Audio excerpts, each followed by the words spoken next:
Chapter 2, Part 2, Whales and Reptoids Friends, or Foes.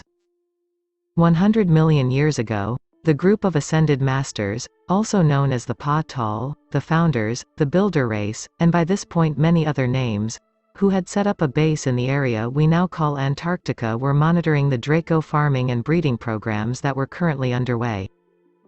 Eventually, these ascended masters decided that having Earth controlled and inhabited almost exclusively by reptiles wasn't in alignment with the overall unfolding of destiny that needed to occur in our little corner of the multiverse, which led to 65 million years ago, the Cretaceous-Paleogene extinction event. Using gravitic technology, they essentially lassoed an oxygen-rich comet that was passing by at the time and crashed it into the Earth. The devastation of this impact led to the extinction of the dinosaurs and put an end to the use of our Earth as a livestock farm by the Draco, although they are still around today and the Earth is now a very different kind of farm, but we'll get to that later. The Draco presence was withdrawn from the planet, with the exception of a small group of negative Chakar royalty whom descended underground. The Chakar command also set up domed cities on Venus, in order to have another base in the area, and of course they still had their cities on, and in, the Moon. On Earth, once the dust had settled, the atmosphere was more oxygen-rich and more suitable for the co-evolution of both mammals and reptiles, which was more in line with what the Ascended Masters saw as this planet's destiny. They reseeded the Earth with the genetic material of many life forms, gathered from different planets in our galaxy, and then most of them took off to other areas of the multiverse. One major branch would settle in the area of Arcturus and become those we know as the Arcturians. One group stayed behind though. They set up a fifth-density civilization on Venus, to oversee the development of life on Earth and to keep an eye on the Draco. This group was led by Lord Sanat Kumara, and they would eventually become known as the Nakals. They have played a major role in our history ever since that time. 50 million years ago, life was developing nicely on Earth when a group of relatively civilized non-aggressive reptilian hybrids, meaning not exclusively reptilian as they also had some human DNA in the mix, from Orion and Sagittarius arrived and petitioned the Nakals for permission to establish a fifth-density civilization on the Earth. The Nakals granted their request with one condition: that they not interfere with an intelligent civilization of mammals that was currently flourishing here, the pre-cetaceans. Go look at the skeleton of a whale or dolphin, you will see that there is still a tiny residual hip bone from when they were land creatures. It's known by modern scientists that whales and dolphins are intelligent and that their ancestors walked on land, but it is not known that those ancestors were actually the first intelligent mammalian civilization on Earth. That race, the pre-cetaceans, would have a long peaceful co-evolution, and then struggle, and then eventually war, with this new group of settlers. 42 million years ago, for 8 million years these two races have evolved and flourished side by side, developing to the point that there was a high level of technology and spiritual enlightenment on Earth. The pre-cetaceans lived close to the Earth, focusing on an agricultural lifestyle and working on evolving their spiritual and psychic abilities. The reptoids were more interested in technology and the two cultures traded to mutual advantage. The technological advancements of the reptoids made for increased efficiency in the pre-cetaceans' farming practices, and the reptoids received food and also lessons in spiritual development for those few of that race that were so inclined. All was going along quite well for a long, long time, but eventually that old enemy of the mammalian form, the race of pure-blooded negative Chakar, who had gone into a long hibernation underground, woke up, and they didn't like what they saw happening on the world above. They began to make contact with their reptoid cousins on the surface and did their best to sow seeds of resentment towards the pre-cetaceans, resentment that the reptoids were predisposed towards anyway, due to their genetic heritage. The reptoids had always been subconsciously envious of, and sometimes outwardly hostile towards the pre-cetaceans' proficiency with psychic abilities, a proficiency that some of the reptoids did manage to develop, but only a very few. It took a long time, but eventually the Chakar poisoned the culture of the reptoid civilization to the point that they began to mistrust, and then turn on the pre-cetaceans.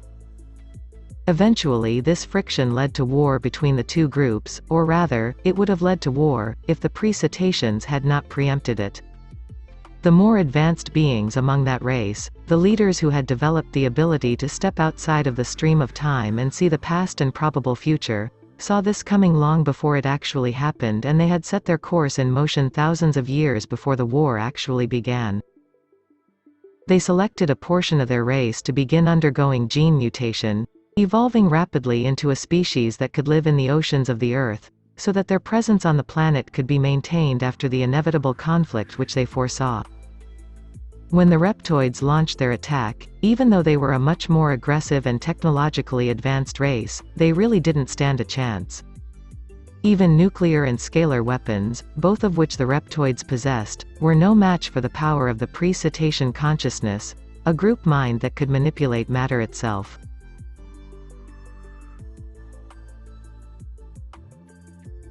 The ocean-dwelling pre-Cetaceans were well established at this point, so when the reptoids attacked, the land-dwelling pre-Cetaceans took to their interstellar ships, the technology for which had been, ironically, developed alongside the reptoids in more peaceful times.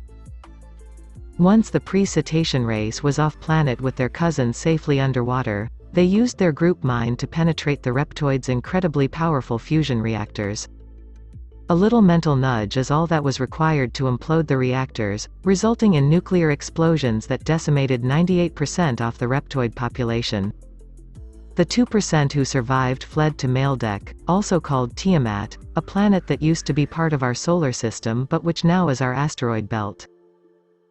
Not a very spiritually advanced choice on the part of the supposedly evolved pre-Cetaceans, you might say. But here is a hard truth. Even those who have progressed to advanced states of consciousness, when confronted with either the destruction of their race or another, will often choose self-preservation. Besides, there was more at stake than their own survival. There was the Earth herself to think about. The pre-Cetaceans might still have chosen simply to flee, many were in favor of that, but if they had fled they would have left the planet in the claws of the increasingly aggressive reptoids, who might very well have recommenced terraforming operations, working to once again make the atmosphere suitable only to the flourishing of reptiles, which was not in alignment with the destiny of Earth. The wise ones of the pre-Cetaceans looked down many time streams and consulted with Lord Sanat Kumara and the Nakals on Venus, and in the end all were in agreement that this path was the one that would lead to the best possible outcome for the most beings. When you have only hard choices, you have to sometimes choose the best hard choice. Now that they had rid the Earth of the aggressive, war-minded reptilians, mostly that is, the ones underground were still alive and kicking, the pre-Cetaceans, now the Cetaceans, could establish a safe haven for the flourishing of their offspring, who would become our present-day whales and dolphins, who still perform a very important service for our planet.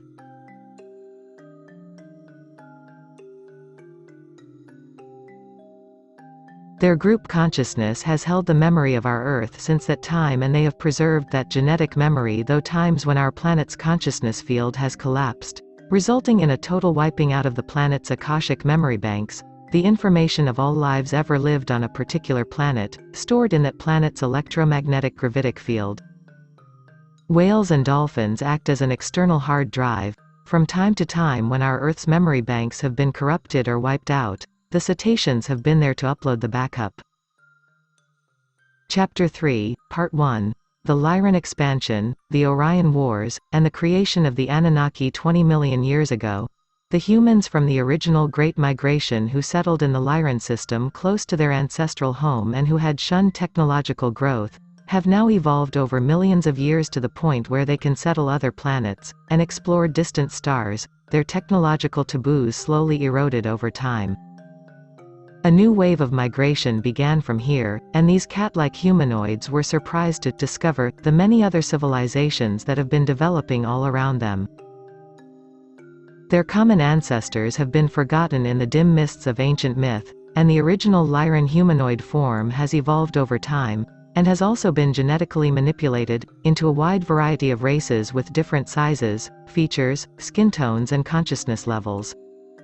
It seemed to these Lyrans that they were encountering new beings at every corner, when really they were encountering their fellow descendants from their own ancient home. The priorities of some of these races have shifted over time too, largely due to the influence of the still flourishing reptilian race, the Draco, whose leaders were the Chakar.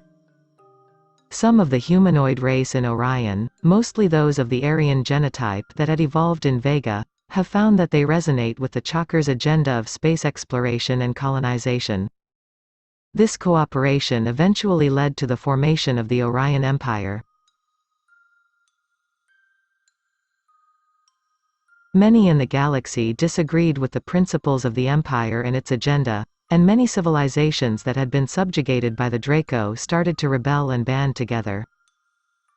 This joining of forces led to the Federation of Planets, also known as simply, the Federation, which was formed by civilizations from Lyra, the Pleiades and Hyades star clusters, the Andromeda Galaxy and many other systems.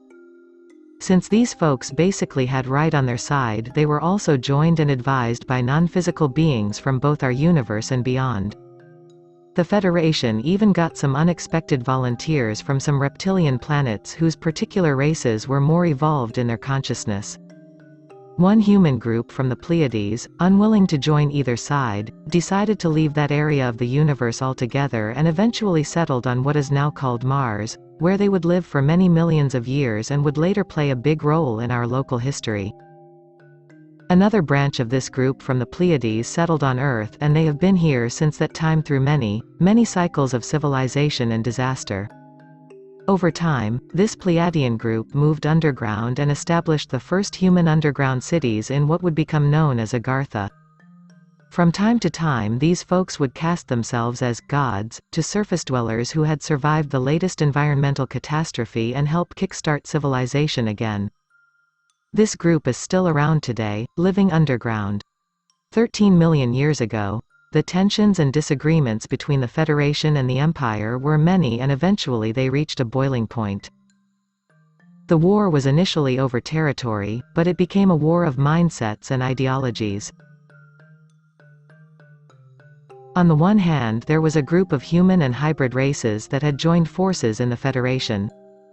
Many of its members recalled well their subjugation at the hands of the Draco, and therefore rejected the ideas of colonization and intervention in other worlds. They became committed to the idea of service to others. On the other hand, there was a group of human, hybrid, and reptilian races that believed in service to self and saw it as their manifest destiny to colonize and assimilate those they conquered. This was the Empire. The philosophy of service to self started out as an innocent enough idea in the minds of those who adopted it. It said that if everybody looked after themselves, then the whole would be taken care of as well, which sounded great. But what soon emerged was a paradigm of service to self at the expense of others, resulting in the cycle of victim and oppressor that we are so familiar with on our own planet. This struggle between the Federation and the Empire became known as the Orion Wars, named such because most of the fighting took place in and around the Orion system. This war lasted literally millions of years, and while there were truces and times of greater peace, the general trend was one of conflict, and countless generations grew up with war, desperation and strife as the norm. 12 million years ago, the Syrian solution, which failed, and the origin of the Anunnaki. The worlds of Sirius were mainly inhabited by refugees, reptilian, mammalian and crossbreeds, who had fled the ceaseless wars and battered planets in Orion. One group of human refugees also came as far as our own solar system and settled on Maledeck, also called Tiamat, which used to exist where our current asteroid belt now is, which is all that is left of that doomed planet. But wherever these refugees went, the wars kept coming closer. The Syrians didn't really want to get involved, but tensions were rising, and soon occasional fights erupted between the different factions of refugees, as to which course of action would be best. In order to find peace, a group in Sirius came up with a creative plan for conflict resolution. Inspired by the idea of an alchemical union of opposites, they suggested to the Empire and the Federation a marriage between royal lineages to create a common ruling dynasty, mixing the genetics of humanoid members of the Orion royalty, reptilian, human hybrids, with high-ranking members of the Federation, pure human. Figuring it was worth a shot, the plan was set into motion and a new royal hybrid race was created, the muscular, dark-skinned, warrior-like humanoids that we know in our history as the Anunnaki, who were, incidentally, the gods of ancient Samaria, Greece, Rome and the Old Testament, but more on that later. Unfortunately, the marriage and subsequent new royal lineage didn't have the result that the Syrians had hoped for. Because of their different heritages, they were a race divided amongst themselves almost from the start, and it would prove difficult for the Anunnaki to unite as one family, or to hold to one set of principles. Also, many people refused to pledge their allegiance to the new dynasty, because they disagreed with any genetic manipulation that included reptilian DNA. But this union did create a peace that lasted for a few 100,000 years, with the Anunnaki ruling, before warfare once again exploded throughout the galaxy. 10 million years ago, the rebels of Sirius and the Merlin solution, which worked. Mostly, with all the back-and-forth battles and worlds changing possession every other century, another faction emerged that was fed up with both sides, the rebels, who were based in the Sirius system. Neither the Federation nor the Empire dared launch a large-scale attack on these rebels, fearing that if they did so the rebels would team up with the other side and that joining of forces would create an unbeatable enemy. Even though a lot of people were sympathetic to their desire to end the war, the rebels didn't succeed in making any major breakthroughs in negotiations with either the Federation or the Empire, and it looked like yet another stalemate had been reached, only this time there were 3 parties involved instead of 2. Then a babe was born on a planet in Sirius, the first human incarnation of Christ consciousness in our universe. Nowadays we know Merlin as the counselor, or magician in the court of King Arthur. However, the original Merlin, or at least the Merlin archetype, made his first appearance during the Orion Wars. Within the ranks of the rebels, he grew up as a young boy with remarkable talents, capable of manipulating the 3rd density by operating in the 5th density, in other words, capable of magic, or miracles. When he reached manhood, he started teaching about universal spiritual laws, about unconditional love and forgiveness, much like our friends Jeshua ben Joseph, Jesus Christ, and Buddha, on this planet. He said that all parties, including his own, were still caught in a dualistic and polarized perception of reality, and that this perception was an illusion that only unconditional love and forgiveness would be able to lift. His ranks of followers grew, and grew. The various authorities of that time and place must have been more receptive than the Romans, for Merlin succeeded first in changing the mindsets of the rebels, and soon afterwards, those of the Federation and the Empire too. By helping them to transcend and value their differences, peace agreements between parties were reached, and with this peace and change of mindset came a dramatic increase in awareness and a raising of consciousness for the whole Milky Way.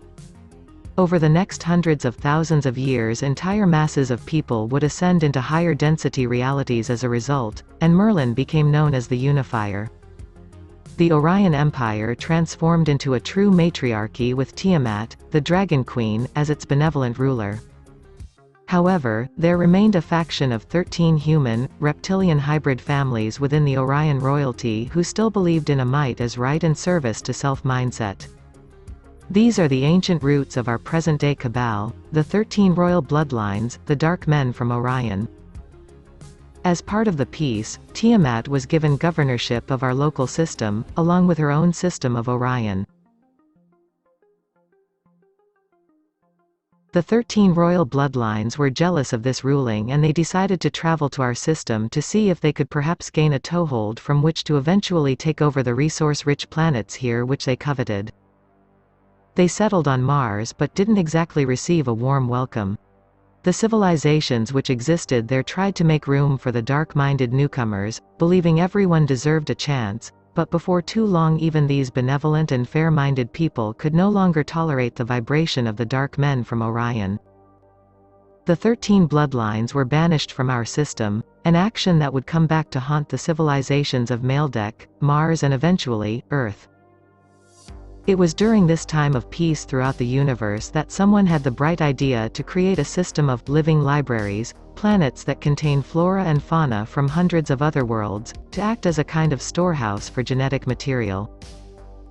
Our planet, which was already quite diverse, was one of the 12 planets in our galaxy selected to act as living libraries, and many races journeyed here from all over to seed different plant and animal species, octopus, mushrooms, orchids, etc.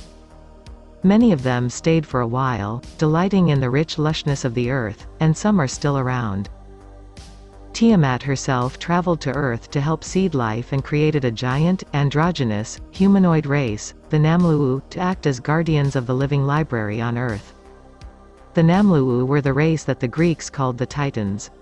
The giants that were the parents of the gods, meaning a race of 50 to 60 foot tall humanoids who existed here before the Anunnaki arrived. This era of peace and harmony would last throughout the galaxy for approximately 5.5 million years, until the next Great War, the War in Heaven. Chapter 3, Part 2. The War in Heaven, the Corruption of Utopia, and the Maledeck, Mars War. In order to understand the War in Heaven, we first have to establish both what is meant by heaven, and who and what the principal players actually were. In popular mythology, heaven is often envisioned as a place of billowy white clouds and streaming sunlight, and sure, it could look like that if the inhabitants desired. In fact, it could look like anything. Heaven simply means the sixth and seventh densities. The inhabitants of these realms are the divine archetypes, simplified by many with the term God. Divinity actually exists as four distinct yet inextricably bound forces: the masculine and feminine principles, heart, Christ, energy, and body. The archangels and angels. These are immortal manifestations of the divine. Eternal beings of light with vast intelligence and power. The ascended masters. Incarnates who have ascended to the sixth density and act as great guides and teachers for all creation. Lucifer was the brightest of the archangels, but he had a huge chip on his shoulder. If you want to know why, read the Lucifer appendix here. He wasn't on board with the idea of everything moving towards unity and oneness, which is the plan of divinity and overall destiny of the multiverse, because he feared that this would lead to no individuality. He didn't understand that he could be one with everything and also retain his uniqueness, and I'm pretty sure that this is also due to the wound at the center of his creation. Again, see the Lucifer appendix. What he actually feared was becoming one with his creator, because it would mean having to resolve his core trauma, something that's scary for anyone. To be fair, divinity didn't understand at this point the responsibility it had in forming this trauma in the first place. 4.5 million years ago, this conflict reached a head and erupted into the War in Heaven, with Lucifer and the host of angels he had managed to persuade, about 1/3 of them, on one side, and Archangel Michael leading the rest of the heavenly forces against him. The mother and father didn't take sides, because one of the fundamental tenets of this creation is that free will and its resulting consequences must be allowed to play out, no matter how disastrous they may seem at the time. Long story short, Lucifer lost. He and all those who had sided with him were kicked out of heaven, meaning that Michael essentially lassoed the light bodies of the rebels and beamed them down through the densities, through space and time, to our solar system. It was thought that these fallen angels could learn some valuable lessons from the limitations and solidity of fifth density reality, so the energy beam that carried them here contained coding written to bind the rebels to the fifth density. It worked with the angels. They were locked into the fifth density as monstrous, rocky creatures. But Lucifer was an archangel, possessing more energy than the lesser angels. He was able to take strength from the earth and form a shield that broke and deflected the beam. He was able to deflect enough coding that he retained some of his psychic and interdensity abilities, and he was able to manifest a body for himself, incarnate into a body, or to simply exist as conscious energy. He has since incarnated many, many times, as a member of the Anunnaki, as a player in the 13 royal bloodlines, and as a human, and through his myriad trials and lessons he has since been redeemed and exists now as a great archangel of unconditional love. a rescuer and redeemer of those unjustly banished to hell. This is kind of ironic, as so many people who worship Lucifer as a dark god are totally unaware that he is no longer that, and that the entity they are actually giving their energy to is Ahriman and his demon gods such as Baal, Baphomet, and Moloch. But at the time, when Lucifer and his followers were banished to our system, the effect of that huge bundle of archetypal energy having its density greatly lowered as it passed through our solar system was much like the effect of cornstarch in gravy. Our little region of spacetime began to thicken. This paved the way for the demonic energy of Ahriman and his asuras to penetrate our little corner of the multiverse more intensely with their vibration. Utopia, our lovely Earth and her surrounding community of peaceful planets, began its long, slow descent into corruption and darkness, a low point that we are just starting to climb our way out of today. 4.5 to 2.5 million years ago, over the course of these 3 million years, the vibration of our solar system gradually slowed and Utopia slowly sickened, and so it was during this time that a group who had a big grudge against the two most densely populated planets in our system, Maldek and Mars, saw their opportunity to return. 2.5 million years ago, the group of 13 royal bloodlines from Orion, the souls that were previously kicked out of our system for being too dark and violent during the time of Utopia, settled on Maldek and began to influence and quicken the decline of that planet's consciousness grid. That planet's people, who were already on a downward slide, and many of whom were from the defeated reptoid lineage who had fled there from Earth long ago, were easily seduced by the dark men from Orion and quickly embraced their ideals of service to self, technology and control, giving up their freedom in attempt to gain some sense of power over their deteriorating circumstances. But the yearning for that type of power and control is a vicious cycle that only leads to wanting more. They started to become belligerent and then downright threatening towards their peaceful Martian neighbors, eventually insisting that Mars surrender its territory to Maldekian control voluntarily, or they would be conquered, colonized and possibly wiped out. Some of the citizens of Mars appealed to their relatives in the Pleiades for aid, and the Pleiadians answered by sending a fleet of ships to help out. Ironically, Maldek took the arrival of the Pleiadian fleet as a provocation, and used it to justify their attack on Mars. Using electromagnetic gravitic technology, essentially a tech-generated Merkaba field, the Maldekians created an energy grid around their planet that could be used as both a shield and as a weapon against the Martians' natural, created solely with group consciousness, Merkaba shield. By using this weapon, Maldek was able to disrupt the Martian energy grid enough to bombard the planet with poisonous chemical bombs, causing chain reactions in the atmosphere that turned the air into a toxic fume. This happened very rapidly and most of the Martians died before they knew what hit them. Many of these souls returned to Sirius and the Pleiades, while others who were too traumatized to access that vibration hovered around Earth, waiting to incarnate. The most evolved Martians, a group made up mostly of those original souls who had settled on Mars during the Orion Wars, were able to escape in their light bodies. In retaliation, the Pleiadian fleet surrounded Maldek and bombarded it with energy beams that began to destabilize the Maldek energy shield. Panicking, the Orion leaders of Maldek cranked up the power of their grid in an attempt to take out the entire Pleiadian fleet in one big energy burst, but their plan backfired. Passing an increased current through the damaged tech-based energy field destabilized the natural electromagnetic gravitic grid of the planet so much that Maldek was shattered into bits, becoming the asteroid belt now located between Mars and Jupiter. The very souls of the deceased inhabitants of Maldek were shattered as well by the trauma of their entire planet being suddenly ripped apart. Each soul there was shredded into many soul fragments, each still capable of consciousness, but with a fraction of the energy of their original selves.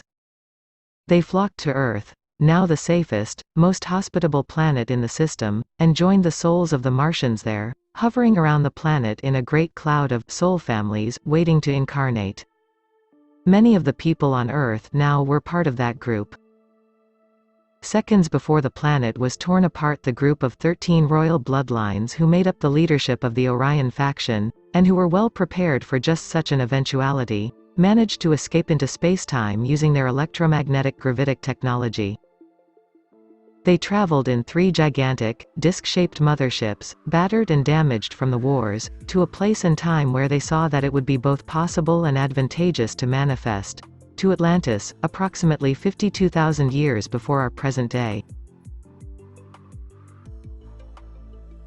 The Pleiadians, though, saw what they were up to. They were too battered and weary from the war, though, and not able or inclined to pursue them through spacetime, so they came up with another solution. They imposed an artificial third density matrix onto the planet by setting up an advanced digital computer system, powered by 12 nuclear generators, in the spaceship we call the Moon, which projected a holographic egg-shaped matrix around the Earth. This third density matrix, which we are still living in today, is a superimposed holographic overlay on 5D Earth, a lower frequency caricature of 5D reality. Now, you might be wondering how a holographic projection can keep anyone trapped, but it is so because these holograms are not just light. They are so powerful that they form an electromagnetic force field, the Van Allen belt. You cannot pass that force field without technology that can manipulate frequency, or by developing your consciousness enough that you can raise your physical vibration to match the 5D frequency. The Pleiadians looked down the timeline and saw that this third density matrix would already be in place when the Orion group emerged from spacetime in their damaged ships, which further damaged their equipment to the point that they lost the technology to manipulate frequency, and their consciousness was not sufficiently evolved to access that frequency without technological assistance, so therefore the Orion group would be trapped on third density Earth and would not be able to escape. That way, the Pleiadians figured, they could take their time to go home, recover and check back on the situation later. This third density matrix also had the added benefit of more closely matching the frequency of the traumatized souls of Maldek and Mars, who were hovering around Earth waiting to incarnate.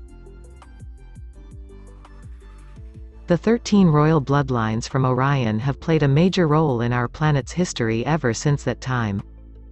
They eventually joined with the Draco, who had been hibernating underground, and together, along with the Jesuits, also called the Illuminati, and a certain German political party they would meet much later on, they would form the core of the group that today we have come to call the Cabal.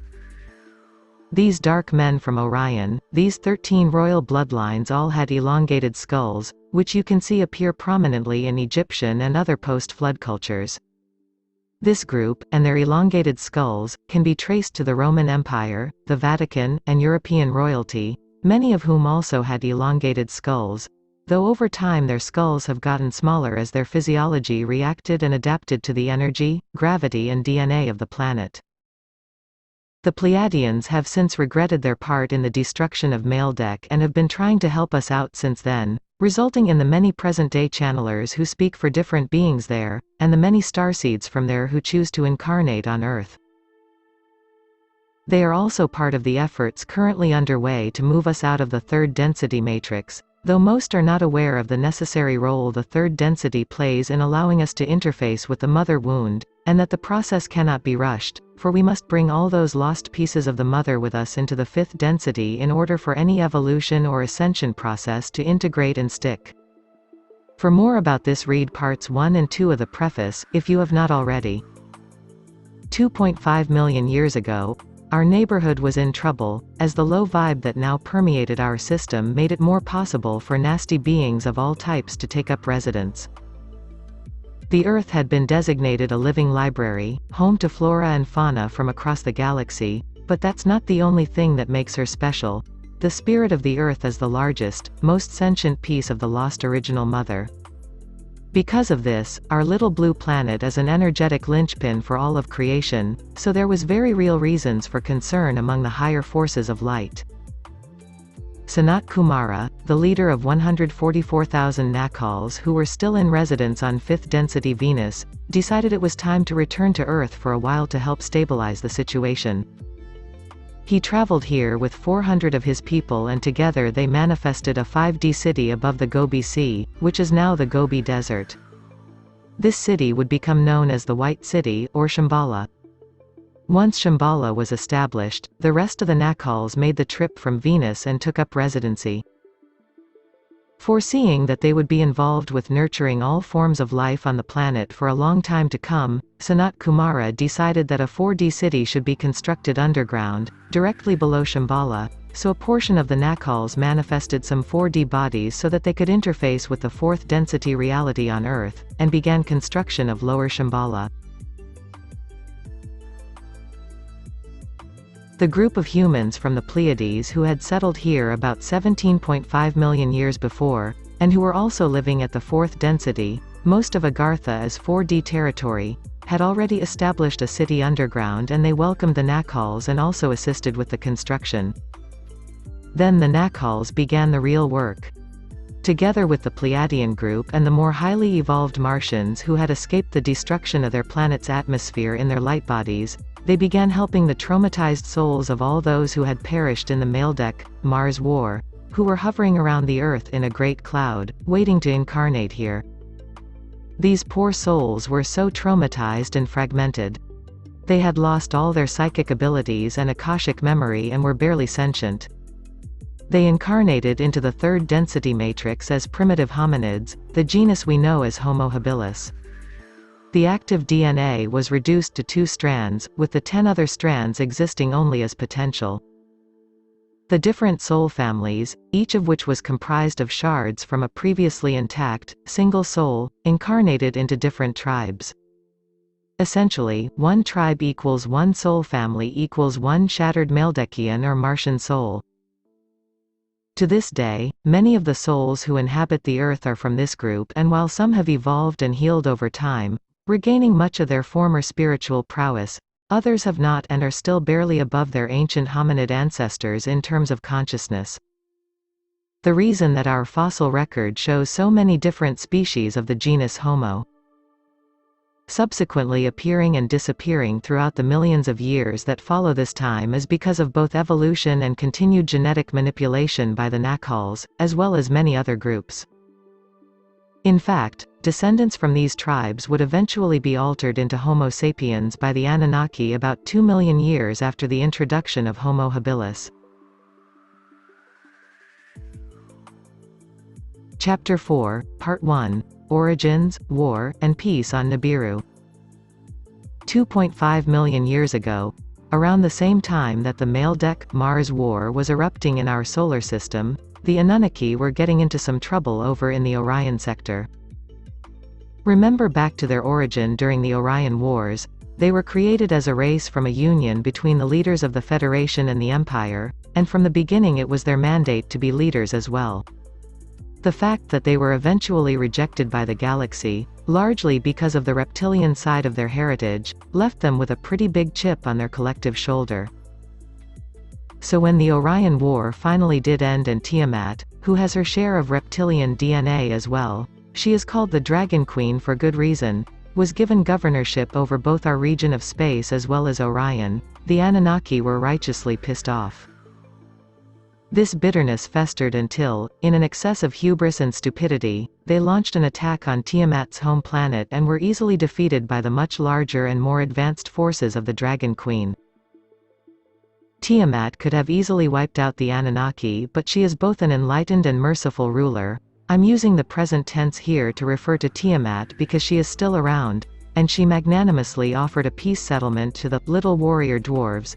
Even though the Anunnaki were bigger than us, 10 to 14 feet tall, they were indeed dwarfed by Tiamat and her race of dragon-human hybrids who are 50 to 60 feet tall. Part of the peace treaty was a symbolic marriage between An, the leader of the Anunnaki, and Tiamat. Their genetic materials were mixed to create 12 crossbreed children, 6 male and 6 female, who were 30 to 35 feet tall and had both reptilian and inhumanoid attributes. These children were gifted to An to be his loyal servants, and their descendants would become the Ajiji, the giant worker race of the Anunnaki. Some of the creatures from Greek history were descended from the Ajiji, such as the Cyclops and the Hundred-Handed Ones. Over in our neck of the woods the Maldek, Mars War was at an end, but the system was still in trouble. Up until this time our system had actually been a binary star system, as are many solar systems that have life-sustaining planets, and this resulted in a higher vibrational state than currently exists. However, the vibration of the consciousness grid in Sol had become so lowered by the trauma of war and the destruction of Maldek that there was a vibrational incompatibility between the consciousness of the system as a whole, and the energy of the binary suns. It was basically just too much light for the darkness of that time, and there was great danger that this dissonance could eventually lead to an imbalance great enough to cause disaster. To help correct this imbalance, for which they were partly responsible, engineers from the Pleiades arrived to help save the day. Working in the sixth density, they lowered the vibration of our second sun, siphoning off energy and plasma and using it to create two other heavenly bodies. With the raw material taken from that second sun, they built a blue dwarf star, Elenin, and, rotating around it, a reddish planet with a molten core that would become known as Nibiru. These red and blue heavenly bodies would also become known as Red Kachina and Blue Kachina by the Hopi people. They set Nibiru and Elenin in a long, elliptical orbit, swinging around the dual foci of Sol and another star far outside our solar system once every 3,600 years. Our original second sun became the planet we call Saturn. There are many, many myths in ancient lore about Saturn once being our sun, and it is still worshipped today as the Dark Sun, by various groups. The Pleiadian engineers then crashed a couple comets into the crust of Nibiru and got some water and oxygen going, and the resulting atmosphere of Nibiru was held in by a blanket of cloud and particulate belched forth from the continuously erupting volcanoes on the surface, which also filtered the radiation from Elenin. Though Nibiru is not a watery planet like ours, it was made so that it could support oxygen-breathing life forms. The star at its heart still generated enough heat internally that, combined with the warmth from Elenin, it was able to support life even at its furthest point from Sol. Now all that was needed was a race of people to inhabit the planet, and it just so happened that Tiamat knew just the folks who should go there, the Anunnaki. By giving custodianship of the planet to the Anunnaki, she gave them something they wanted, governorship of our region of space, and she also got something she wanted, a nice, out-of-the-way place to put the troublesome warrior race. The Anunnaki colonized Nibiru at a time when it was still very far away from our solar system, closer to their home system of Sirius. The intention was for the Anunnaki to become a group of warrior guardians, who could keep an eye out for the kind of strife that had so recently brought our system to the brink of collapse. Unfortunately though, as a result of their mixed genetic heritage, the Anunnaki already had rifts and resentments within their own culture, rifts that had never really closed since their inception during the Orion Wars. As they traveled through space on their new home, getting closer and closer to our own solar system where the vibration had already been lowered by the casting out of Lucifer and his followers in the War of Heaven and by all the suffering and destruction of the Maldek, Mars Wars, these rifts in their culture widened into cracks. During these early days, the Anunnaki civilization on Nibiru became a culture divided against itself, with those more inclined towards their Federation roots in the north and those that leaned towards the ideals of the Empire in the south. The society at that time resembled a mix of tribal, medieval and space-age technologies, with warring royal families, castles and swords and magic, etc., as well as the various laser blasters and missiles that had survived down through the generations.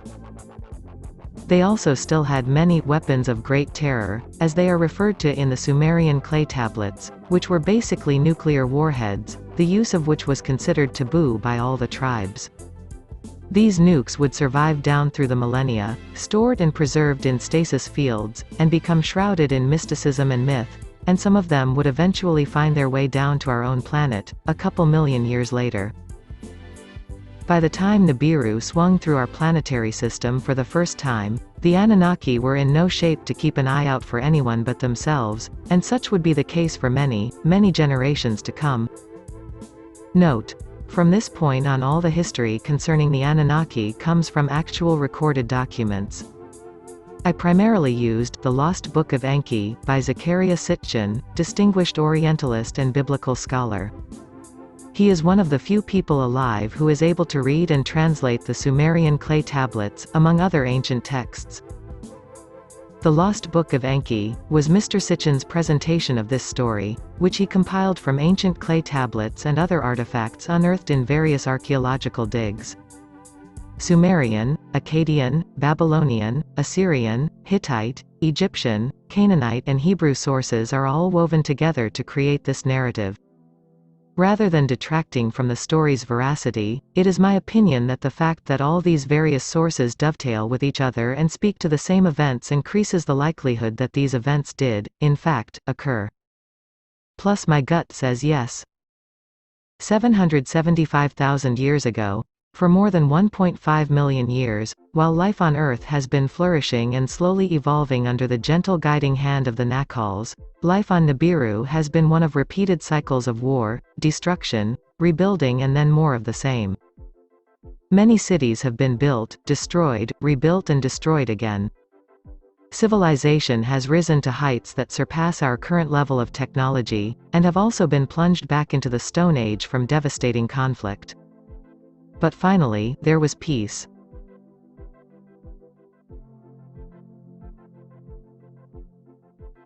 Chapter 4, Part 2, The Discovery of Earth and the Establishment of Gold Mining Operations 450,000 years ago. Alalu sped away from Nibiru, fleeing the Anunnaki territory in one of the few remaining mining ships, which was equipped with both lasers and nuclear warheads, for this was one of the ships that had been outfitted for bombing the volcanoes as well. Wanting to put as much distance between him and his former subjects as possible, he set his course for the Forbidden Zone, the area of our solar system that lay in between the asteroid belt and the Sun, forbidden because the passage through the hammered bracelet was so perilous.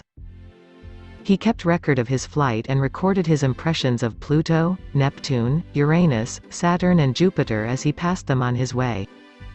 His ship was also equipped with instruments able to detect different kinds of mineral content and, with his mind on a possible way to redeem himself among his people, he scanned these planets for the much-needed gold, but to no avail. Using some of the weapons on board his ship, he managed to blast a passageway through the asteroids, the first of his people to do so. He then passed Mars, red and desolate and also devoid of significant amounts of gold, and at last beheld Earth, named Ki by the Anunnaki, gleaming like a blue jewel in space. At this point his instruments went crazy as they detected the vast amounts of gold embedded in the planet's crust. He went closer to the planet to confirm the readings and was caught in its gravity well and, unable to pull himself out of the gravitational spiral, he descended to the surface. Using his mining equipment, he confirmed the presence of the precious metal his people so desperately needed, and it was with visions of redemption and glory in his mind, that Alalu sent a message to Nibiru with his ship's transmitter, announcing his great discovery and proclaiming his right to be king once again because of it. All of this was observed with curiosity by the other intelligent inhabitants of the Earth. The Nacals, living in 5D Shambhala and in 4D Lower Shambhala, the Namlu'u, multidimensional guardians of our precious living library, and the Pleiadian group, who were mostly living underground. All of these groups saw Alalu land, and picked up not only the communication back to his home planet, but also the intentions of his heart. They discerned that while he was indeed a somewhat petty and power-hungry individual, his concern for his people was genuine, so they decided to wait and see what played out and did not interfere or make their presence known to him. Back on Nibiru, upon receiving the momentous communication from Alalu, Anu called together his council. Some were inclined to ignore the message from the deposed ruler, saying that it was farce, saying that he was hiding somewhere on Nibiru. So the scientists were brought in to decode the origins of the transmission, and they confirmed that the source was from beyond the hammered bracelet. Upon hearing this, the general consensus was that if there was even the slightest chance that this news was genuine, then they must act to confirm it, but who would go? Ea, Anu's son, who was married to Alalu's daughter, Damkina, stood up and volunteered himself to lead an expedition to Ki, to find out the truth of Alalu's report, saying that he might be the best one to establish peace with Alalu, given that he was his son-in-law. In answer to the claim of rightful kingship, Anu decreed that if his report turned out to be true, if Alalu had indeed discovered gold, then Anu would travel to Ki himself and there wrestle him once again, to determine who should be the king on Nibiru. These decisions were then transmitted back to Alalu on Ki. After giving it some thought, he decided to agree to this proposal, confident that he would be able to defeat Anu if given a second chance.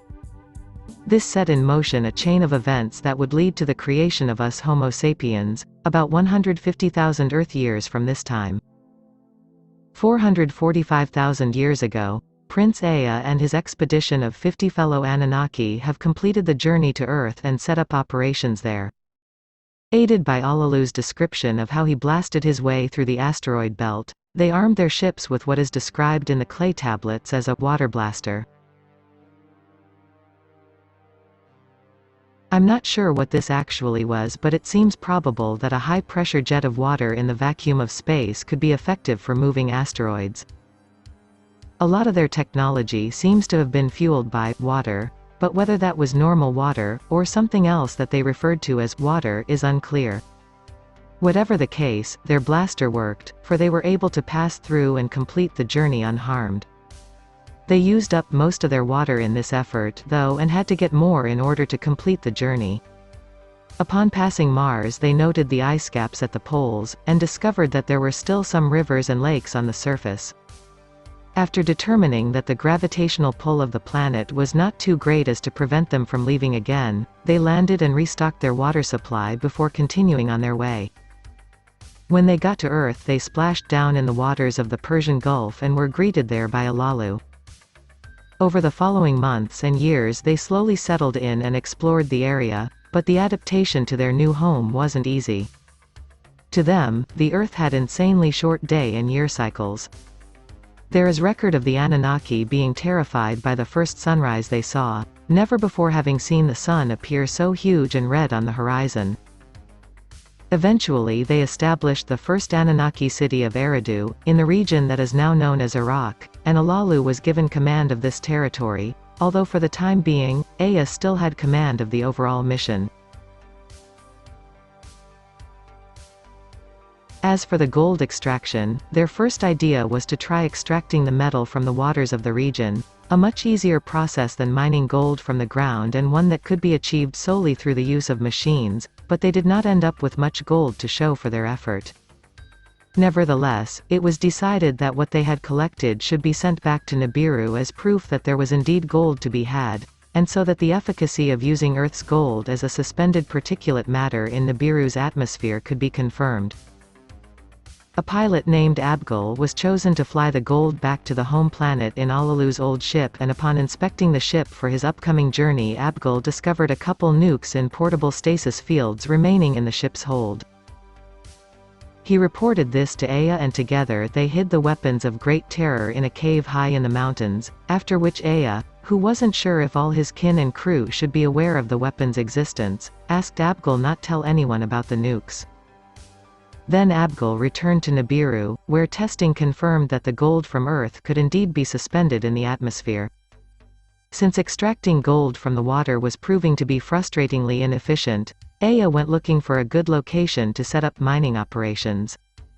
He skimmed the land in one of the mining ships, its sensors tuned to pick up traces of the precious metal, and, in what is now called North Africa, he hit the jackpot. Deep underground there were vast quantities of gold. He returned to Eridu and began the process of transferring men and equipment to the location, which he named Abza. The timing of his discovery was auspicious, for Nibiru was passing relatively close to the Earth at the time, and Alu, the heir apparent and Ea's older half-brother, had decided to make a trip to our planet to see his little brother and to inspect operations. Upon arrival, Alu was greeted by Ea with news of the great find in Africa, and he rejoiced and congratulated his half-brother, but he was also someone who had trouble taking the backseat, and honestly, was somewhat of a prick, and he started making plans, even though the mission was under Ea's command. Alu was inspired by the vast amounts of gold under the ground and figured that if it was there, then there must be more elsewhere. He had the idea to establish similar mining camps across the globe. He also had the idea to bring some of the Ajiji, the giant worker race of the Anunnaki, to Earth in order to assist with mining. The Ajiji, descendants of the original 12 genetically engineered crossbreed children of An and Tiamat, were indeed valuable workers. There had been many interesting mutations in this race over the millenniums, both through evolution and genetic manipulation on the part of the Anunnaki scientists, which gave them a great variety of forms. Some had the torsos of humanoids which flowed down into a giant serpent's body instead of legs. Or humanoid legs with many serpentine tentacle-like arms. These creatures would become known in Greek myth as the Gigantes, the Cyclops, the hundred-handed ones. They were incredibly strong, 20 to 30 feet tall and loyal to their masters, making them ideal workers. Imagining the vast amount of gold potentially available on this planet and with his head filled with dreams of vast mining operations, Alu got so caught up in his plans that he forgot that this was not actually his mission to command. When Ea gently asserted that, while the ideas were good ones, this was actually his mission, Alu reacted poorly. He was, after all, the heir and used to having his way, and again. Prickish. But still, his angry rebuttal of Ea's assertion was out of line and the argument escalated.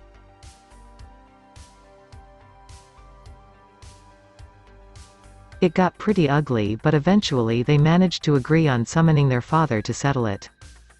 This was the beginning of a rivalry between these half-brothers that would literally grow to biblical proportions. And so the king Anu made his first visit to Earth. Firstly, to determine the role of each of his sons in the new colony, and second, to make good on his promise to once again meet Alalu in single combat to determine who would be the rightful king of the Anunnaki on Nibiru. Chapter 4, Part 3. The Anunnaki Soap Opera Note. At this point you may be asking yourself, what's with all the focus on the Anunnaki? Aren't there many other races out there that we could look at? And the answer to that is yes. In fact, there are millions of races of ETs, if not billions, and of that multitude 22 have contributed to our DNA over time, but the Anunnaki have played a very significant role in our history and culture as Homo sapiens and have also made their way into the mythologies of many cultures. They were gods and goddesses of ancient Sumer and Babylon, Egypt, Greece, Rome, Mayan and Inca cultures, and more. We'll get more into other races a bit later, but right now I really want to tell the story of how our particular species culture was formed. 445,000 years ago, Alu and Ea both claimed the right to be in charge of the gold mining mission on Earth. Alu was the eldest and the heir, yet Ea had gotten here before him and had been the one to get gold extraction operations up and running, so Anu decided that the fairest way to settle this was by a simple drawing of lots. Alu won the draw and Anu named him Enlil, Lord of the Sky, Lord of Command, who would eventually become known as Zeus, among other names, and gave him overall command of the Earth mission. He was in charge of operations on land and in the sky, which mostly included the development of other mining operations and overseeing the orbiting stations that would be established for processing and transport. Ea was given the name Enki, Lord of the Waters. He would eventually become known as Poseidon, among other names, and it was decided that he would continue to oversee the existing mining operations that he had already established in Abza and would have command over any future operation that might take place in the waters of Earth. Then there was the matter of Alalu to settle, who still claimed right of kingship, and who, now that Enlil and Enki had been given command of operations on Earth, had even more resentment and anger built up against Anu. The two stripped naked and once again engaged each other in a long contest until, for the second time, Anu pinned Alalu to the ground. When Anu released him and stood up, Alalu, seething with shame and fury, leapt up and bit off Anu's penis. There is some debate as to whether this literally happened, or if this is symbolism. It could be taken to mean that by discovering the gold on Earth, which resulted in both of Anu's sons settling down here and becoming highly involved in the affairs of Earth and humans for thousands and thousands of years, that Alalu interrupted the king's lineage on Nibiru, biting off his seed. Either way, it's fair to say that Alalu did not take his defeat well and that he either enacted this terrible revenge against Anu, or claimed that he would get even in some way, for there is clear record that a council of 7 was then assembled to determine his punishment. Here is a record of that trial, as translated by Zechariah Sitchin. To die in exile, let this be the judgment. Anu was saying. In amazement the judges at each other glanced. What Anu was saying they wondered. Neither on earth nor on Nibiru shall the exiling be.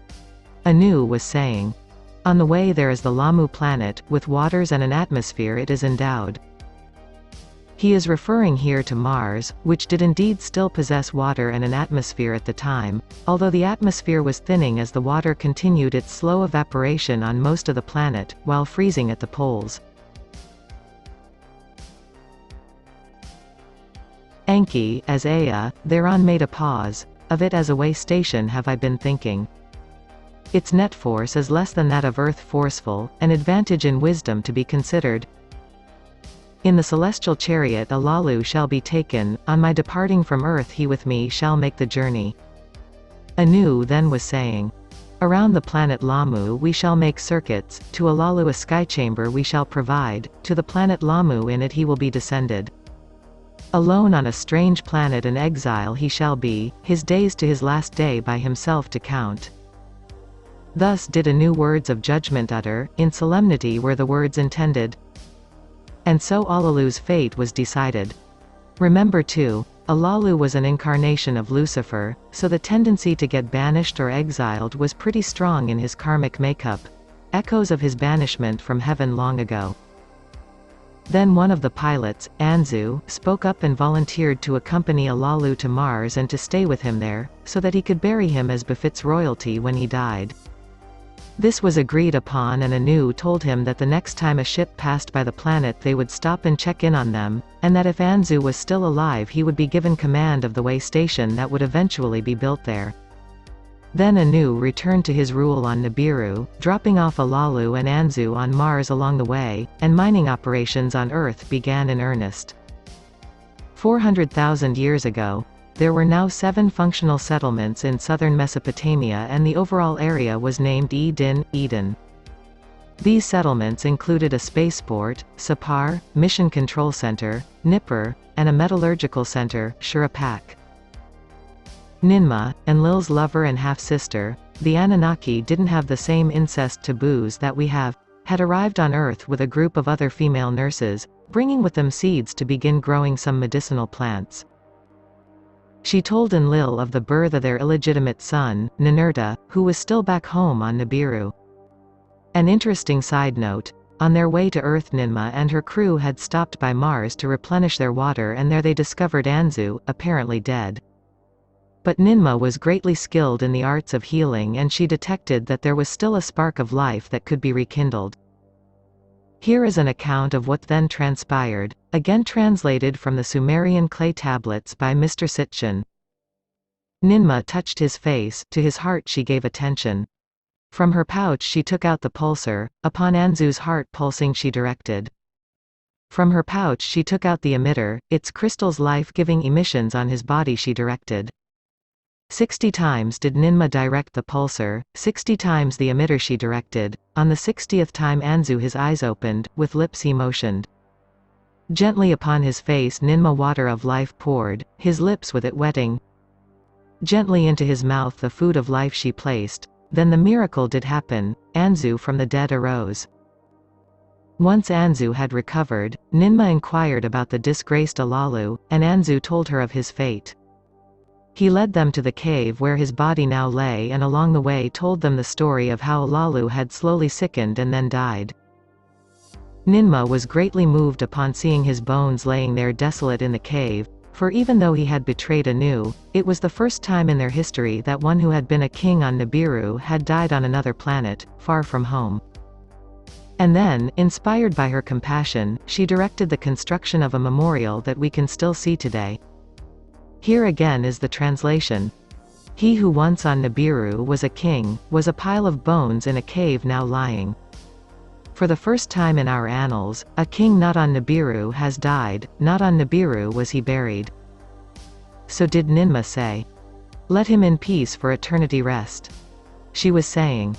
They the cave's entrance again with stones covered, the image of Alalu upon a great rock mountain with beams they carved. They showed him wearing an eagle's helmet, his face they made uncovered.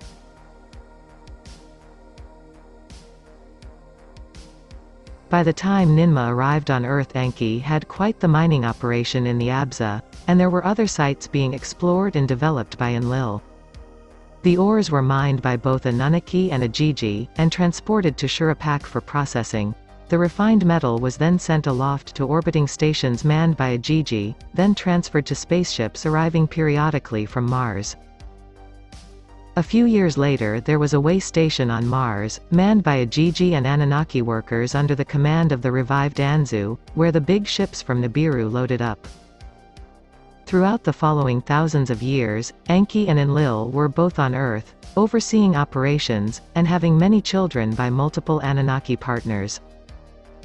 At one point Enlil was disgraced and exiled for raping one of Ninma's young nurses, Sud, to whom he had taken a fancy. Abgal, the pilot who was assigned to fly Enlil to his place of exile, was loyal to him though and, despite Enki's previous urgings to not reveal the existence of the nukes to anyone, he took him to the location where they were hidden. Abgal encouraged Enlil to use the nukes to take back his rule, but then something else happened that made Enlil's return necessary anyway. Sud had discovered that she was pregnant by Enlil and reported her condition to Ninma, who discussed it with Enki, and together they convened a Council of Seven. Just as Enlil was considering the possibilities that these nukes had opened up for him, he was contacted by the Council and told to return to Eden to face them, where he was given the chance to end his banishment by marrying Sud. He agreed and Sud was made his wife and given the title, Ninlil.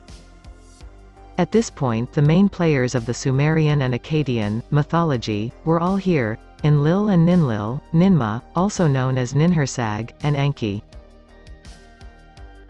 Anu was said to dwell in the heavens, and indeed he did, for he stayed on Nibiru most of the time. On the other side of the world, another culture was at a more primitive stage of development. Its population, made up primarily of Homo erectus and Homo neanderthalensis, were overseen and protected by the unseen hand of the Nakals and the Namlu'u, and lived a relatively peaceful hunter-gatherer lifestyle in many areas of Asia, and were slowly spreading into the vast network of archipelagos in the Pacific that would become known as Lemuria, though that was a name given to the land and culture much later. The actual name of the culture and land that would develop there was Mu. Interspersed throughout this territory and others there were pockets of higher-level civilization formed by those members of the Pleiadian group still on the surface, and these people were protected and kept isolated from other groups by the elite caste living underground. The Anunnaki High Command was aware of the primitive cultures in Mu, as well as other early hominids that roamed the plains of Mesopotamia and Africa, but considered them little more than animals. However, Enki, ever the inquisitive scientist, had taken to observing and capturing various forms of native life in order to examine their DNA. The Anunnaki had possessed genetic manipulation for hundreds of thousands of years at this point, and here was a new planet with unique genetic codes that sparked his curiosity. This curiosity, combined with a revolt among the Anunnaki workers, would lead to the creation of a brand new species. Us. Chapter 4, Part 4. The Birth of Adam and the Proliferation and Concentration of Homo sapiens. 250,000 years ago, 5 cities have been perfected in the Eden. They are Eridu, Larza, Lagash, Shurubak, and Nibruki. Enki has built a towering palace in Eridu, and is settled there with his wife, Damkina, and their son, Marduk. In the city of Nibruki, Enlil has constructed a massive observation tower, the Bond Heaven-Earth, which was equipped with all sorts of radar, scanning, and telecommunications equipment that linked up with all the satellites in orbit, as well as the way station on Mars. These were all tied into the Tablets of Destiny, computers deep underground beneath the tower, which gave Enlil the ability to oversee and communicate with all areas of his domain. It also gave him control over the satellites, which could be turned into orbiting weapons, hence Zeus' ability to call down lightning bolts from the sky. All the technological and scientific knowledge of the Anunnaki was stored in the Tablets of Destiny. The workers involved in mining and processing in the Abza were beginning to complain about the harshness of the work, and they were often swapped out with fresh teams from Nibiru. Mining had been going on here for tens of thousands of years at this point, and the Nibiruan atmosphere had long since been repaired, but the mines were kept going for a couple reasons. First, the gold particulate that had been suspended in the troposphere, though effective at retaining the planet's heat and atmosphere and at filtering the radiation from Elenin, had to be occasionally replenished. Also, the Nibiruan scientists had found many uses for gold in their technology. It was mostly used in various alloys, but also in an elixir that was found to greatly support health and which extended their already lengthy lifespans. All was well in Anunnaki society, except for those tasked to work the mines. Even working in shifts that were rotated regularly, nobody really wanted to do it, and the urgency of a home in peril that had once united and propelled them now turned into complacency as the atmosphere of Nibiru was stabilized. The workers on Mars were also complaining about the harsh conditions, so Enlil invited their leader, Anzu, to come to Earth and talk it over. They conferred about the complaints both of them were getting, and they agreed that it would be a good idea to establish a place of rest and relaxation near Sapar spaceport for workers in the area and for those on rotation from Mars and the orbiting stations. After their discussions were concluded, Enlil gave Anzu a tour of the facilities in Nibru Key, including the control room, which turned out to be not such a great idea. For, upon seeing the Tablets of Destiny and hearing from Enlil of the power and knowledge they possessed, Anzu was filled with a great greed to possess them, so he could become master of both Mars and Earth. After the tour was over and night had fallen, Anzu snuck back to the tower and down to the underground room. He stole the tablets, taking them to Sapar spaceport where he rallied his men and other workers around him. He claimed that there was no reason that they should continue to follow the commands of Enlil, the cruel taskmaster who kept them working in harsh conditions, when now he, Anzu, had control of the great and powerful Tablets of Destiny, and he would lead them to a better life. Enraged at the theft, Enlil commanded his son, Ninurta, to go after Anzu, and gave him an aircraft armed with new, powerful missiles he had been developing. And so Ninurta challenged the rebel Anzu to an aerial battle and defeated him in a dramatic dogfight in the skies over Sapar. Wounded, defeated, and disgraced, Anzu was judged by a council of 7, sentenced to death, and executed. Enki and Damkina's son, Marduk, then replaced him as commander of operations on Mars. Enlil followed through with the idea of an R&R spot at Sapar spaceport, but ultimately that was not enough to quell the growing unrest among the workers, who were still laboring long hours in harsh conditions to bring the gold up from the ground. Soon this discontent in the Abza would build to full-on rebellion. Enki didn't notice the unrest in his mines or hear much news from the outside world at all really, because he was completely embroiled in another project. He had set up a magnificent laboratory by a waterfall in the Abza, where he and his son, Ningishzida, were studying and manipulating the life forms of Earth.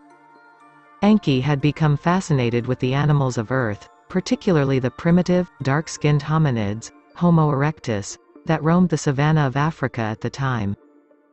An important note, this entire time, the Anunnaki had been living and interfacing with fifth-density Earth. They were always a 5D race, along with the rest of embodied creation, and so they were aware of the 3D imposed matrix, but they were not subject to it. As a scientist though, Enki had taken to dipping in and out of the third density matrix to study the local life at that level of density. Enki and Ningishzida were experimenting with the DNA of Earth, creating various crossbreeds, some that had the torso of one animal and the legs of another, or some other kind of other mishmash. Ninma, being scientifically minded and curious, also dropped in from time to see their work, and to spend time with Enki, whom she was now paired up with. She used to be lovers with Enlil, which was now yet another sore point between the two princes. The Nakals, who had been monitoring the Anunnaki all along, were disturbed by Enki's genetic tinkering, as they had been carefully shepherding the evolution of life on Earth and weren't sure they wanted it messed with by this more aggressive race, but they decided to let things be for the moment, as they were also curious if perhaps this was destiny working itself out. A note on fate and destiny. These are two distinct things and are often the subject of much debate among the intergalactic community when it comes to allowing or disallowing interventions. Fate is essentially karma, the course that is laid out by the consequences of our own choices, so fate can be changed by changing our actions and our reactions. Destiny is the unstoppable unfolding of universal design, which can be delayed by the actions of fate, but never ultimately changed. When more advanced races ponder whether or not to intervene in a situation, this is often the question about the events under consideration: is it fate, or is it destiny? The beings who evolve the fastest are the ones who learn to align their fate with their destiny. The growing discontent among the workers led to a decrease in production, and eventually it got bad enough that Enlil dispatched Ninurta to the mines to assess the situation. Once he had met with the workers and heard their complaints about the drudgery of the labor, the long hours, and intense heat in the mines, and felt how much anger and frustration had built up in them, Ninurta became convinced that the matter was getting pretty grim. He traveled back to Nibru Key filled with worry that a strike or full-on rebellion was imminent, and he told his father as much when he delivered his report. Convinced of the gravity of the situation, Enlil himself visited the mines, hoping to speak with his people and lift their spirits, but when word got out that the big boss was on site, the miners mutinied and surrounded his compound, demanding to be heard. Enlil assured the workers that he would contact Anu on Nibiru and present their concerns to him and his council, but that he must return to the tower in Nibru Key to do so. Hearing this, the workers grudgingly went back to work, and waited. When Enlil met with his father and his council, along with Enki, Ningishzida, and Ninmah, Anu insisted that gold production must continue as it was still crucial to Nibiru's survival and to furthering scientific advancement. Enki then surprised them all by disclosing the work he had been doing with the DNA of third-density Earth, and announced that he believed that he could upgrade the DNA of Homo erectus with Anunnaki DNA, resulting in a subservient yet intelligent new 3D worker race that could take the place of the Anunnaki in the mines. Enlil was against the plan. He believed that creating life was in defiance of the father of all. Enki, Ningishzida and Ninmah argued that they would not be creating life, merely altering it, as their forefathers had done to create the different forms of Ajiji. After a long and heated discussion, Anu gave Enki, Ninmah and Ningishzida his blessing to return to their laboratory by the Great Waterfall and continue their experiments, and he also decided to move to the moon for a while, where the Anunnaki had now established a few cities, so that he could keep a close eye on what unfolded next. Incidentally, when the Anunnaki established those cities on the moon, they actually had to defeat and evict a bunch of Draco who were still hanging out, so their cities were built on the infrastructure of those old reptilian bases. I won't go into the details of this little war, but it was significant because it was the first time that the Anunnaki had come in contact with another intelligent race, much less a race of giant freakin' lizards, since the ancient days of their prehistory. It was a bit of a wake-up call, to be sure. Enki, Ningishzida and Ninmah were hard at work. There were many failures, but eventually success was achieved by fertilizing an Anunnaki ovum with a sperm from Homo erectus in the lab, and then implanting the embryo in Ninmah's own womb, where she carried it to term. The resulting male child was named Adamu, Adam, and he was the first of the Homo sapiens. Shortly after this, the first female was successfully produced and given the name Tiamat, Eve. These first of our forebears had only 22 pairs of chromosomes, and were unable to reproduce, which irritated Enki, for he wanted his new species to be able to procreate and flourish, thus swelling the ranks of workers on their own. Enlil approved of their infertility, for he felt the population should be strictly under Anunnaki control, and he didn't like the idea of how similar to his own race the new humans would be, should they be given the chromosomes necessary to be able to reproduce on their own. Enlil. But Enki didn't see how they could possibly produce enough workers in time to quell the growing unrest in the mines solely through Anunnaki host mothers, without the new species also reproducing itself. So in secret he added 2 branches to our tree of life, the extra pair of chromosomes needed to reproduce, changing our DNA to the way it is now, 2 active strands with 23 pairs. The newly created Homo sapiens still had the potential for 12-strand DNA, as do all descendants of Lyra, but only 2 were active, as is the case with most people today. What scientists call junk DNA is actually the other inactive 10 strands. Once they were grown, Adamu and Tiamat were transported to a protected third-density enclosure in the Eden, the Garden of Eden, and then were left to explore their paradise.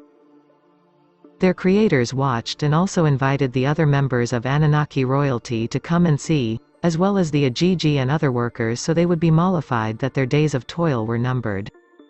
And indeed, everybody was very pleased and amazed with the results.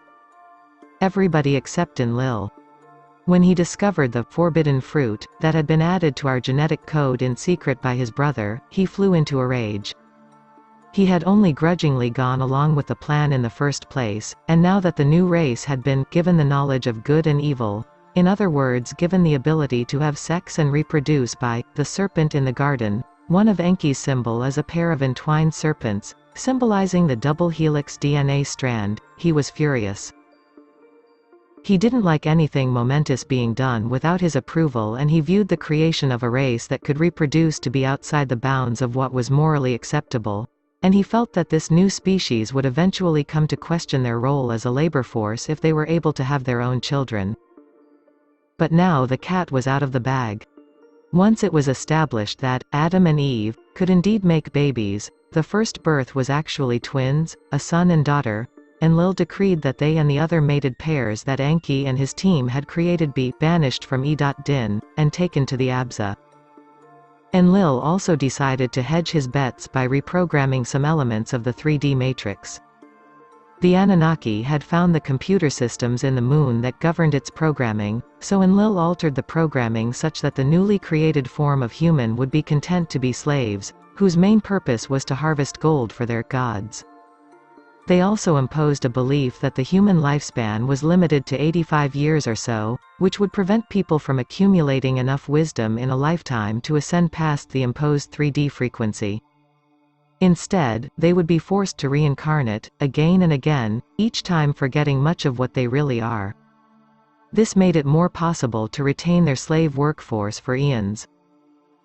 Over the next 3,600 Earth years, the first Homo sapiens and their offspring proliferated into the worker race, the Anunnaki, so desperately needed, and along the way there was some more genetic diversity introduced by various members of the Anunnaki going to the third density and having sex with humans, which happened quite a lot actually. As it says in Genesis, the Nephilim, also sometimes translated as giants, were in the earth in those days, and also after that, when the sons of God, the Anunnaki, Nephilim, giants, came in unto the daughters of men, and they bore children to them. The same were the mighty men that were of old, the men of renown. In fact, Enki was known to be a great seducer of human women. At one point he encountered and mated with 2 women, one who bore a son, Adapa, and the other who bore a daughter, Titi. Adapa and Titi eventually got together and had 2 sons, Cain and Abel, Cain and Abel, who we know from the Bible, though their story was simplified and condensed such that it was said they were the children of Adam and Eve, which they were, distantly. These various human, Anunnaki hybrids were more intelligent and longer lived than the pure Homo sapiens and began to evolve into a more civilized subculture. Adamu was even taken to Nibiru at one point and given the knowledge of farming and shepherding, which he eventually passed on to his sons, Cain, the farmer, and Abel, the shepherd. All the stories of the Old Testament spring from this time, and though they have become condensed and distorted with time, there are seeds of truth in all of it. Cain did indeed slay Abel one day, as they argued over water rights for their crops and sheep. Enki was the serpent in the garden who brought the knowledge of good and evil, and Enlil would become known as that vengeful Old Testament god, Jehovah. In between 300,000 to 75,000 years ago, human culture on Earth slowly developed and the population of Homo sapiens vastly increased. The population could no longer be contained solely in Mesopotamia and Africa, and mining operations needed to expand as well, for gold in the Abza was depleted. Mining, and the humans who did it, along with their Anunnaki overseers, spread to parts of North and South America, and to the great archipelagos of the Pacific, which would become known as Mu, and later, Lemuria. There were some unfortunate incidents during this time, as more aggressive groups of Homo sapiens sometimes took to hunting the peaceful, nomadic Neanderthals and other earlier hominid forms that lived in the area that would become Mu.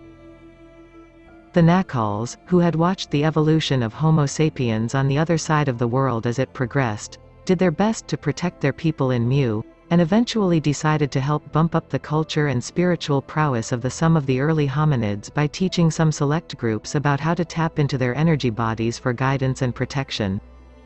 This was the beginning of the Lemurian Mystery School. So despite some ugly exceptions, when the two cultures met and began to mingle, they were relatively equal in terms of intelligence, though they differed greatly in the ways that they had evolved. The Anunnaki-bred humans were more focused on industry and technology, while the inhabitants of what would become Mu were more interested in nature and spiritual development. These are the ancient roots of the basic divide that existed, and still exists, between the civilized cultures of the world, the descendants of the Anunnaki line and eventually Atlantis, and indigenous people, the descendants of the Nacal line and other benevolent genetic farmer races, the children of Mu. The Pleiadian group, who had been here long before any of these new races, were not excited about the hodgepodge mashup of rather primitive cultures now roaming the earth, and they withdrew all their people underground at this point in order to maintain the purity of their lineage, and they have remained underground to this day, uninterested in mixing with the other, more aggressive bloodlines. 200,000 years ago, all the cultures on the surface of the Earth faced a new challenge, as the climate began to cool. Civilizations that had been expanding north and south around the world began to retreat back towards the equator. With this retreat, the cultures began to concentrate more, and the seeds of the great, technologically and spiritually advanced cultures that became known as Mu and Atlantis were planted. One note: the magnetic field and axis of our globe was different at that time, and the land we currently call Antarctica was not covered in ice. It was a fertile land that would eventually become Atlantis. If you go to Google Earth, or any program where you can spin and rotate a globe, you can check out how the poles were aligned then. Go to Antarctica and make it so that it is at the center of your screen, that's Atlantis. Then rotate the globe such that if you spin straight to the left, Africa appears to be laying on its side. If you spin to the right, you encounter a vast swath of ocean that covers the entire face of the globe, with a few islands, such as New Zealand, Fiji, and Hawaii poking up. This is where Mu was. The Anunnaki in particular were interested in the territory of Atlantis at that time, for Enki had discovered ancient ruins, incredibly ancient, 200 million years old, that nonetheless displayed a highly advanced technology. These ruins were from the ancient builder race, the Pa-Tal, and the Nacals were a branch of that family tree and had known about those ruins for eons, so when Enki discovered the site, the Nacals chose to reveal themselves to him and his people. This eventually widened a gap that had been growing for some time in the Anunnaki culture, for Enki and his followers would come to embrace the teachings of the Nacals, greatly evolve in consciousness, and value a diverse earthly and galactic culture, while Enlil and the people on Nibiru grew less tolerant and more aggressive, and valued the traditions and purity of the Anunnaki race above all else. Other groups of people, in their search for shelter, discovered the vast network of ancient underground caverns and cities, many in ruins, some uninhabited, some populated by Draco, and some by more benevolent groups, which existed under the Earth's crust. This migration of different cultures and races to the underground world would continue over the following hundreds of thousands of years, especially during times of hardship when the surface of the Earth was less hospitable, and that subterranean land would become known as Agartha, the inner Earth civilization of many cities that spans the globe to this day. 77,000 years ago, Mt. Toba in Indonesia erupted, producing the largest volcanic explosion in human history. Human civilization went through a consolidation at this point which actually greatly increased its potential. The 6-year nuclear winter and 1,000-year ice age that followed reduced the population to only around 2,000 people, but those 2,000 were the smartest, strongest, hardiest and most adaptable. The civilizations that would emerge from this winnowing would be the most advanced that our Earth has ever seen, even to this day. This winnowing almost completely eliminated most of the early hominid groups, such that Homo sapiens emerged as the dominant human group on Earth, though there were still a few pockets of spiritually advanced early hominid groups that did survive, Yetis, Bigfoot, etc. By the time we get to around 75,000 years ago, the Ice Age was beginning to wane, and the civilizations of Earth were mostly concentrated near the equator on the continents of Africa and Atlantis, and on the vast archipelago of Mu. Chapter 5, Part 1. The Golden Age of Atlantis and Mu. 75,000 years ago, this time on Earth was the age of the highest peak of civilization so far experienced on our planet. A time of technologies far more advanced than we see today, advanced spiritual development, which was part of the technology. These were higher density technologies based on consciousness, rather than 3D mechanics, and cities made up of many races, both terrestrial and non, living at different levels of density, spread across the globe. Underground, the great inner Earth civilization of Agartha was also well established and still expanding.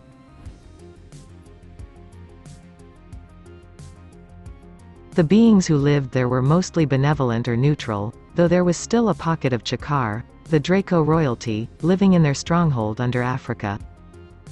In the preceding millennia, the Nakals had made themselves known to the Anunnaki and had educated them on the vast interstellar community they were part of. This, combined with the flourishing of mankind and advances in consciousness, opened the gates for many other ET races to visit the Earth, and our world became a true utopia, for a time. Genetic experiments also continued, both through the intermarrying of various races as well as through deliberate manipulation of DNA. By the time Homo sapiens emerged from this period, we would have 22 different races, or genome types, thanks to the influence of 22 different, genetic farmer, ET races. This furthered the pace of evolution in all areas of life.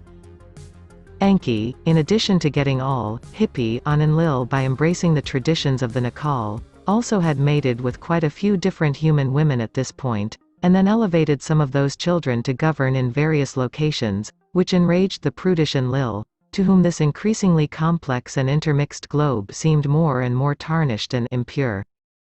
He longed for the good, old days of Anunnaki dominion, and he began to return to Nibiru more frequently. He also started to mull over possible ways to end the human experiment on Earth. Atlantis, being the center of all things scientific and technological, tended to have an inclination towards a manifest destiny kind of attitude. They were more concerned with what could be achieved and discovered, than they were with maintaining harmony with nature and spiritual equanimity, more concerned with what they could do, and not so much with what they should do. They did work to develop their consciousness as well, but also with interfacing those advancements with more mechanical creations. The civilizations in Atlantis were centered around cities, and the capital city, which was actually on an island just off the northern tip of the continent, was built in 3 concentric rings, which was also the symbol of Atlantis in general. In the center ring dwelt the Nakals, the Ascended Masters, whom Enki, recognizing that they were far more advanced in consciousness than his people, had entreated to take up residence. They served as the guiding spiritual and moral hand for the Atlantean culture, and their 5D city, Shambhala, served as the spiritual center for the Earth. In the next ring lived the Maya. These were essentially the priesthood, the folks who served as an interface between the common people and the Nakals, and who supported the people in the advancement of their consciousness. Some also pursued their own ends, developing different sciences and technologies. The Maya were, at first, exclusively comprised of a race of human ETs who had traveled here to be part of this time on Earth, but over time they accepted members of other races into the Atlantean mystery school they formed, and also into their ranks as honorary members. In the outer ring lived everybody else, many people from many different races, both terrestrial and non, and they came in all shapes, colors and sizes. In Mu they also were interested in technological development, but were more interested in achieving advancements in consciousness, realizing that with sufficiently advanced development of their energy body, the need for mechanical technology pretty much disappeared, though they did manipulate the natural world to great effect, such as weather modification to maximize crops, and islands and mountains that were essentially manifested from the raw materials of Earth to protect the population against typhoons. Take the inexplicable city of Nan Madol, constructed entirely of magnetic columnar basalt logs laid on top of one another, 5 to 25 tons each. Of course modern scientists are baffled because they don't know that these giant rocks were moved using sound and consciousness, which is how most of the unexplained megalithic structures of Earth were built. The combined magnetism of that much basalt in one place could be harnessed to literally zap threatening typhoons. The Lemurians also had a consciousness-based technology that enabled them to share memories, to literally step into a vivid memory complete with all the 5 senses. This technology has been preserved by the Aboriginal culture in Australia, who were originally Lemurians, who call it the Dreamtime. The culture of Mu planted the seeds of some of our current spiritual traditions. Some of the ideas behind Buddhism and Hinduism can be traced back to there. The cultural organization was also more loose in Lemuria, resembling nomadic and rural culture more than the Atlantean urban lifestyle. This was a time of harmony and mostly peaceful interactions between these cultures. Many Atlanteans would travel to Mu to get back to the land, and to develop their consciousness and spiritual practices, and the more scientific-minded Lemurians would travel to Atlantis to pursue greater learning in those fields. All in all, it was a pretty great time to be alive on Earth, and a lot of us here now, when we long for utopia or a more advanced civilization, are responding to the cellular memory of this time. The majority of the population was still living in the 3D matrix, but many had broken their programming of limiting beliefs and had ascended into the 5D frequency. And the 3D civilization had a very high level of technology that incorporated both etheric and physical devices. The creation myths of the South American, Pacific, and South Pacific island cultures all come from this time, from those people's memory of the land of Mu, and many of the stories in the mythology of ancient Egypt actually came not from Egypt, but from Atlantis.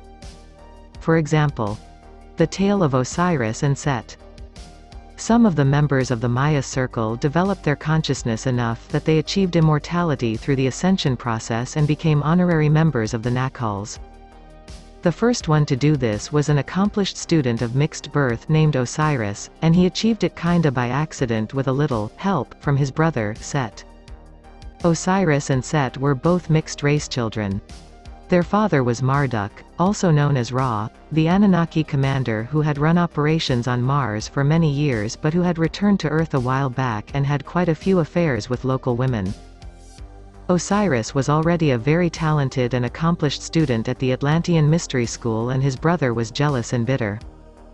Perhaps through the random chance of genetic variation, or maybe because his soul had carried the coding in with it because of karma, Set had inherited some of the worst tendencies of the reptilian side of his father's Anunnaki DNA. Remember, the Anunnaki themselves were reptilian, human hybrids. He was violent, powerful, and service to self-minded, with an attitude that was set on domination. Although he excelled at destruction, he could not achieve the kind of advanced feats of consciousness, more powerful than any weapon, that seemed to come effortlessly to his brother, Osiris, which drove him nuts. So yeah, when he heard the news that Osiris had been called forth as a candidate for ascension into the ranks of the Nakhals, he pretty much lost his shit and ambushed Osiris, killing and dismembering him while he was deep in meditation, and then burying the pieces in various locations across Atlantis. Osiris had been deep in meditation, practicing and preparing himself for the ascension attempt, so he was not able to react in time to stop the killing blow, but upon sensing his brother's imminent attack, Osiris was able to pull his consciousness out of his physical body and into the Merkaba, light body, he had just been working on. He then simply followed Set while he disposed of the body and then guided his wife and sister to those places shortly after, who recovered his missing parts. Osiris could have remained a light being, or reincarnated, or manifested a plasma body, but he had a fondness for his flesh and blood form and didn't wish to relinquish it just yet. Using consciousness, he was able to fuse his parts back together and then re-inhabit his physical form, only now with a fully functioning light body which enabled him to transform his physical self into light and back at will.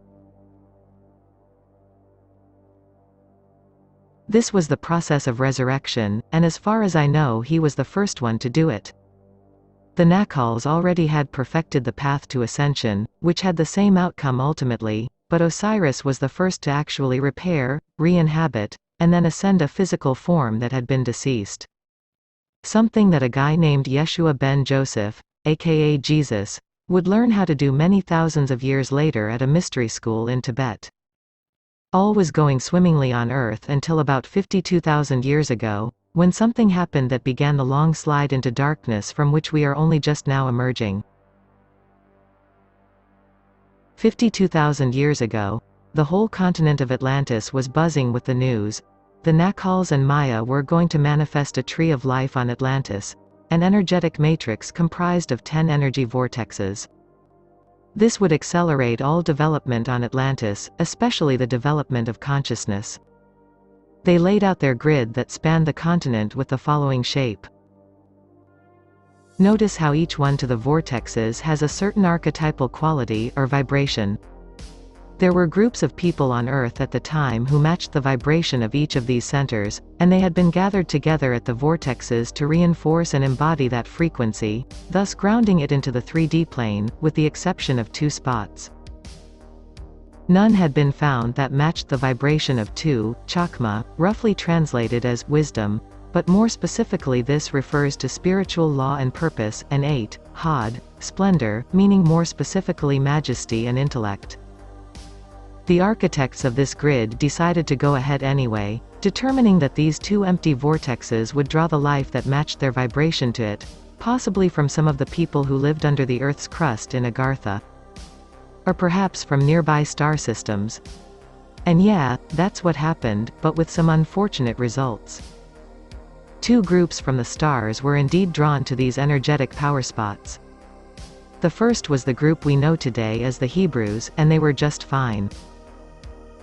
They were a nomadic civilization descended from the ancient Patal race and still remembered and revered the ancient creator of the human DNA strand, their God, YHWH, Yahweh, who was actually still around in our universe, mostly hanging out in the 6th density, and who would guide and intervene for his people when they needed him. The Hebrews were seekers of wisdom and had intricate systems of spiritual law, and they matched the vibration of Chakma. They were largely left-brain dominant, and the Earth would provide a valuable education for them in right-brain experiences. They were welcomed by the Nacals and the priesthood and settled into their territory. The other group was not so good. Remember the Dark Men from Orion? The 13 royal bloodlines who had fled into spacetime about 2.4 million years ago, as the planet they had subjugated, Maldek, blew into bits? This was the opportunity they had seen back then. Using synthetic Merkaba technology that gave them access to frequencies of existence where time is not linear, they traveled to this time and place.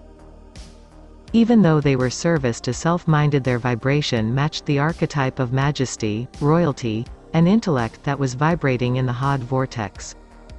For them the journey was almost instantaneous. One moment they were in their ships on Maldek as it blew to bits, the next they were manifesting in this vortex on Atlantis, 52,000 years ago. But it was to great surprise and consternation of the Orion group when they emerged into an imposed 3D matrix, the dissonance of which fried their ships and hurt their consciousness. They essentially crash-landed and have been stuck here since. Needless to say, the Nacals were concerned by their service to self-vibration and the reverberations of violence and vengeance in their karmic field, but basically had the attitude of, well, if this is what has manifested, then it must be what is needed. So the 13 royal bloodlines, those that would become what we call today the Illuminati, or Cabal, were once again reluctantly invited into Utopia.